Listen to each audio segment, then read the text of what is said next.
So we're learning the guitar fretboard. I mean, basically that's what it boils down to, right? But the way that we're doing that is through minor pentatonic. And now today I want to introduce into my journey perfect fifths, because I also want to include ear training, and obviously perfect fifths are a key part of starting down the road of ear training. So we're going to work on minor pentatonic and perfect fifths. And actually, you can find in the description, I've got a link to this transcription that I made. It's what we're going to be working on today. So let's get on it.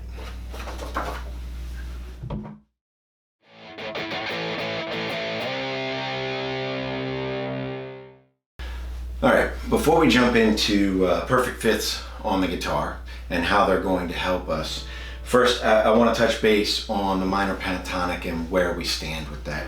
So we have known all 5 patterns of minor pentatonic. I've been working in G minor, but that key obviously will transpose to any key on the guitar now. And we've also done vertically minor pentatonic on all the strings except for the B string. So we're gonna work on the B string this week. This one actually turns out pretty good, right? Because we find G here on the 8th fret. And oddly enough, it works out that it ends G on this acoustic right here, down all the way down at the end of the fretboard here at like my 20th fret. So what we want to do is just like we've done in the other vertical exercises, and that is to play the minor pentatonic on this string only. And then you'll go backwards.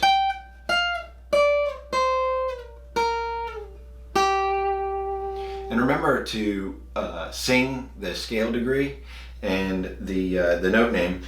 I mean, I just can't hit this high register. Around when I get here, I can no longer hit the notes.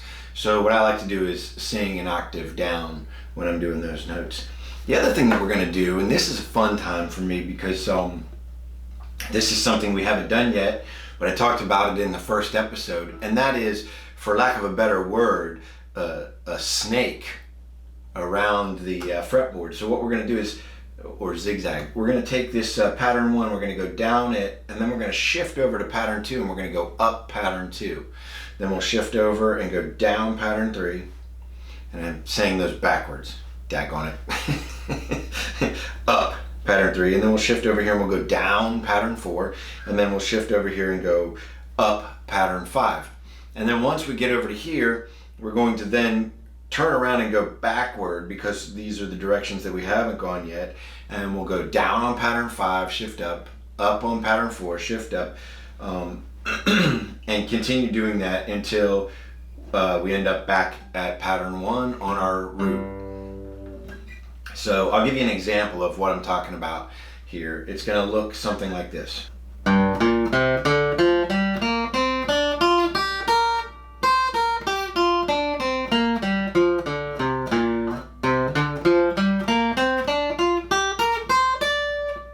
You get the idea. What we're going to do is we're going to do that zigzag or snake pattern all the way up and then all the way back down. And we're going to do that every day this week, because we want to fully ingrain how those patterns sort of go together. And remember, like I said, making sure that we're also singing the scale degrees and the note names. And I'll give you a good example of why. If you end up, now that we're opening the fretboard up to ourselves, right? If you recall, when we first started this journey, I was only in box 1. So I could only do improvisation, really, all inside of this box right here, and I was stuck there, or maybe over here, but same box. I was stuck in those places. But now I'll find myself being able to improvise, getting out of that box, right? Well, what happens if I kind of get lost? Like I kind of find my way out of the box, and then I end up over here. And I'm like, wait, where am I? But now that I know all the different shapes, I immediately know, because I know this is my root note, right? Because this is G. And that sort of brings me back to where I am, because I know from practicing my scale degrees and also my note names that when I know by having my root note right here on my third finger on the G string that I'm in shape 4. So once I know that I'm in shape 4, that really makes it much easier for me, because then I know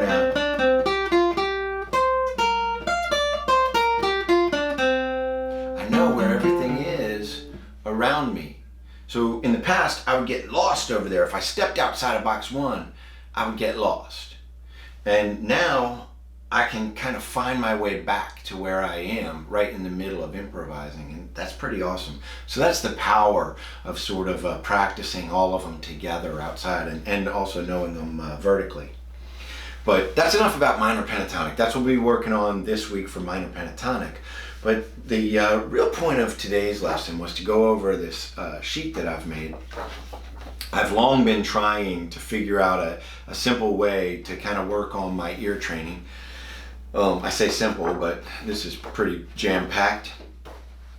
And it's only fifths. So that's the thing. I mean, it's going to take us a while to ear train on everything, right? To know all the different intervals and have that ear training down. Right now, we're just working on melodic perfect fifth. Now you can throw harmonic in by playing the perfect fifth together.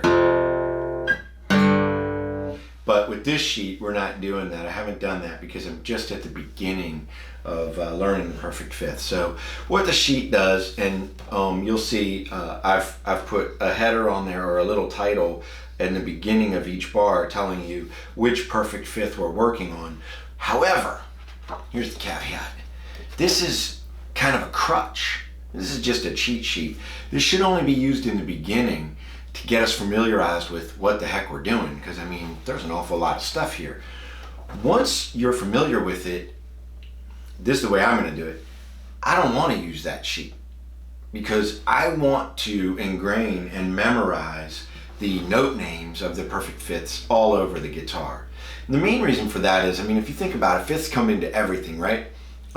Triads. The fifth is so, right? Do, mi, so is a major triad and a major chord. And so so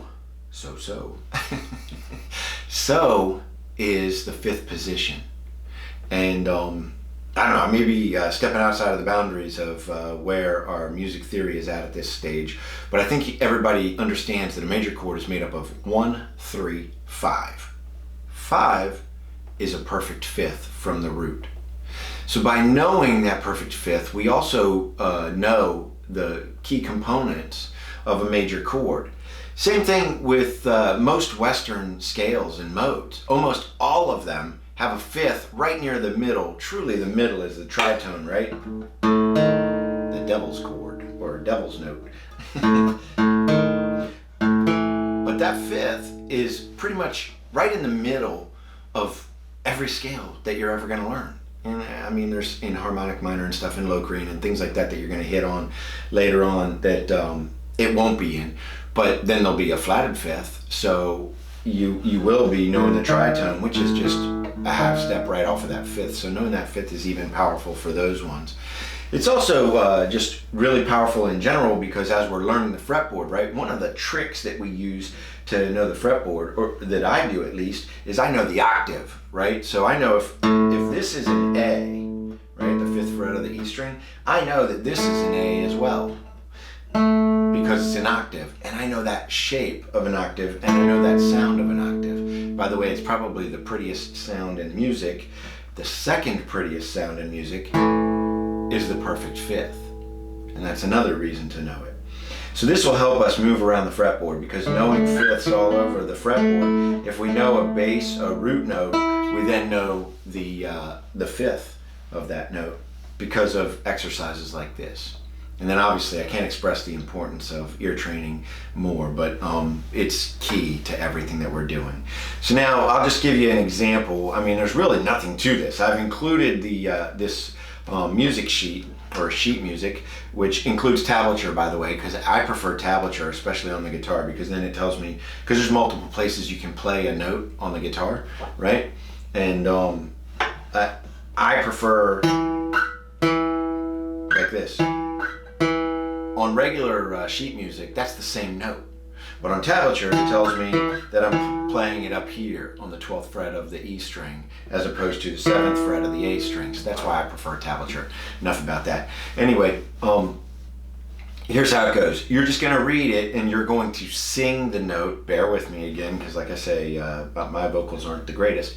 And also what I like to do is guess the fifth sometimes. So if I'm doing E, B, that's the way I'll play it. You have to look at the sheet music to see what I'm doing here. Actually, I'll put it up on the screen somewhere here. I don't know where, but it'll pop up. So if I play the first bar, it would be E, B, and see how I guess the fifth before I even play it, because that's really important for the ear training too, to know that fifth before I even hit it. Feel it coming, if you will. So we would go F, C, F, C, C, F, C, F, G, D, D, G, D, D. And that's how you'll use the sheet music. And you'll go up the entire fretboard until we get up around 12, and then we'll go back. One thing that you might notice about the music is I used all natural notes, except there's one sheet in here, and that's an F sharp. The reason for that is because all of the natural notes, perfect fifth, is also a natural note, except for B. Isn't that weird? B is like the weird one, the B string. B is just weird in general. But B, the fifth of a B, is a F sharp, as opposed to having a natural note. So I included F sharp in there as the fifth part, not as a root. Only because I feel like it's really important to hit all the natural notes, because remember, our end game is knowing the fretboard, and we're going to start by knowing all the natural. Because if you think about it, if you know beyond a shadow of a doubt that G is here, then you know that a G flat is here, and you know that a G sharp is here. So initially we'll just learn the naturals, because it takes much less space in our brain that's already packed with all kinds of junk. And then those flats and those sharps will come really quickly and easily to us as we progress down this path. However, at this stage, I think it's important that we at least start really memorizing all of the natural notes on the fretboard. And that's what guitar fifths will do for you. I hope you found this episode handy. I hope that you guys are staying safe and also having fun, and maybe practicing a lot. I find that I'm practicing a lot more. I've actually broken my practice most days into multiple practices, because I'm kind of wandering around at the end of the day thinking of things to do, and there's my guitar hanging on the wall or sitting in a stand. I pick it up and I start playing again. So hopefully you guys are doing that as well. Please like and subscribe, and share this with your friends who want to join us on this journey. I'll see you next week.